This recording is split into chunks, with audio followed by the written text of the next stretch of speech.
नमस्कार दोस्तों, मैं हूं आपके साथ पूनम यादव। उत्तर प्रदेश के अयोध्या जिले के मिल्कीपुर विधानसभा सीट के उपचुनाव के लिए आखिरकार बीजेपी ने अपने उम्मीदवार के नाम का ऐलान कर दिया है। बीजेपी ने चंद्रभान पासवान को प्रत्याशी बनाया है, जिनका मुकाबला समाजवादी पार्टी के अजीत प्रसाद से होगा। आपको बता दें कि समाजवादी पार्टी और बीजेपी के बीच मिल्कीपुर उपचुनाव का सीधा मुकाबला होना है। वहीं आपको आगे बता दें कि मिल्कीपुर विधानसभा उपचुनाव पर सिर्फ उत्तर प्रदेश की निगाहें नहीं लगी हैं, बल्कि देश भर की निगाहें इस चुनाव पर टिकी हुई हैं। इस सीट के जीत हार से भले ही सत्ता पर कोई असर पड़े या न पड़े, लेकिन सियासी मायने जरूर निकाले जा रहे हैं। इसीलिए सत्ता पक्ष और विपक्ष दोनों ही कोई भी दांव आजमाने से पीछे नहीं हट रहे हैं। दरअसल बीजेपी ने पासी समाज के चंद्रभान पासवान को मैदान में उतारकर समाजवादी पार्टी को घेरने की कोशिश की है। जाति समीकरण साधने के साथ ही बीजेपी ने चंद्रभान के जरिए समाजवादी पार्टी के सांसद अवधेश प्रसाद के उस नारे का जवाब देने की कोशिश की है जो समाजवादी पार्टी के तौर पर अवधेश प्रसाद ने अयोध्या सीट पर लोकसभा चुनाव के दौरान दिया था। बता दें कि समाजवादी पार्टी के सांसद अवधेश प्रसाद ने चुनाव प्रचार के दौरान नारा दिया था कि अयोध्या न काशी, अब की बार चलेगा पासी। इस नारे की वजह से माना जा रहा है कि बीजेपी ने अवधेश के इसी नारे के जवाब में अब की बार पासी की काट के लिए पासी पर ही दांव लगाकर समाजवादी पार्टी को घेरने की कोशिश की है। आपको बताते चले कि लोकसभा चुनाव 2024 में अयोध्या सीट हारने के बाद से ही बीजेपी समाजवादी पार्टी के सांसद अवधेश प्रसाद की सीट पर कब्जा करने के लिए पासी समाज के ही ऐसे चेहरे की तलाश में जुटी थी जो मजबूती से टक्कर दे सके। इसके लिए इस पार्टी की ओर से कराए गए सर्वे में चंद्रभानु का नाम मजबूती से सामने आया था। इसीलिए बीजेपी ने विपक्ष के पासी उम्मीदवार के सामने पासी समाज के चंद्रभानु को टिकट देने का फैसला किया है।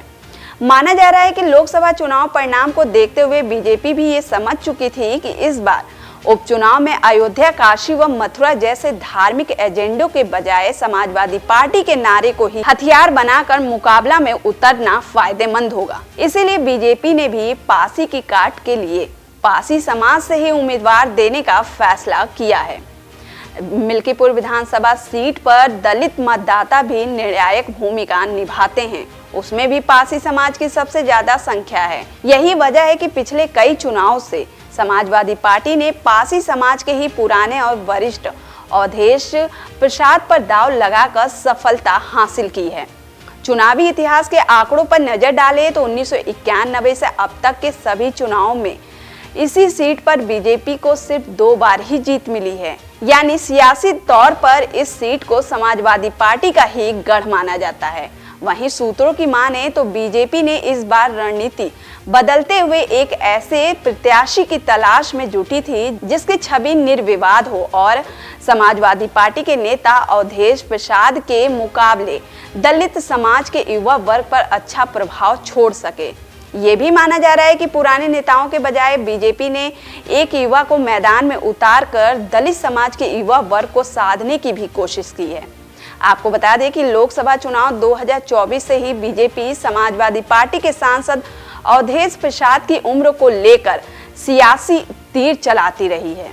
इसीलिए बीजेपी ने अपने उम्रदराज नेताओं की दावेदारी को किनारे करके चंद्रभानु को प्राथमिकता दी है। कहा जा रहा है कि चंद्रभानु का युवा वर्ग पर अच्छा प्रभाव है और लगातार वो 2 साल से युवाओं के बीच काम भी कर रहे हैं। इसीलिए उपचुनाव में दलित युवाओं को साधने में मदद मिलेगी। अयोध्या के चौतरफा विकास के बाद से ही लोकसभा चुनाव हारने से बीजेपी के लिए ये सीट अहम बनी हुई है। इस सीट को जीतने में बीजेपी को कई चुनौतियों का भी सामना करना पड़ेगा।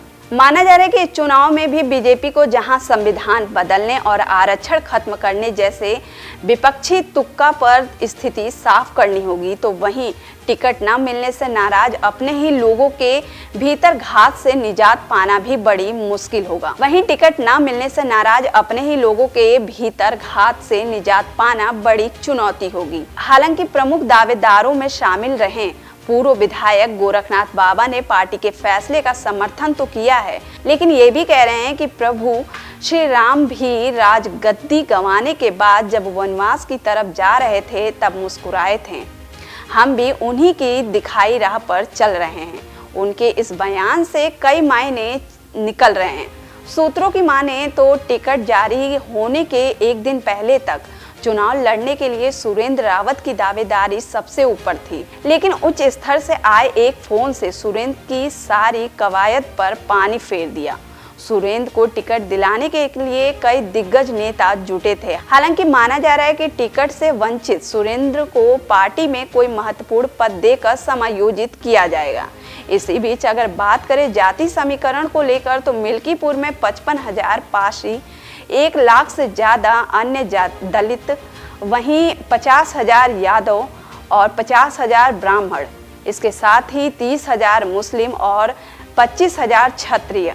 इसी के साथ देखा जाए तो यहाँ का जाति समीकरण को देखते हुए भी पासी समाज की दावेदारी बीजेपी ने खेली है, जिसको देखते हुए बीजेपी ने भी इस सीट पर पासी समाज से प्रत्याशी उतारकर समाजवादी पार्टी के खिलाफ बड़ा दांव खेला है। ये वीडियो आपको कैसी लगी हमें कमेंट कर जरूर बताएं। धन्यवाद।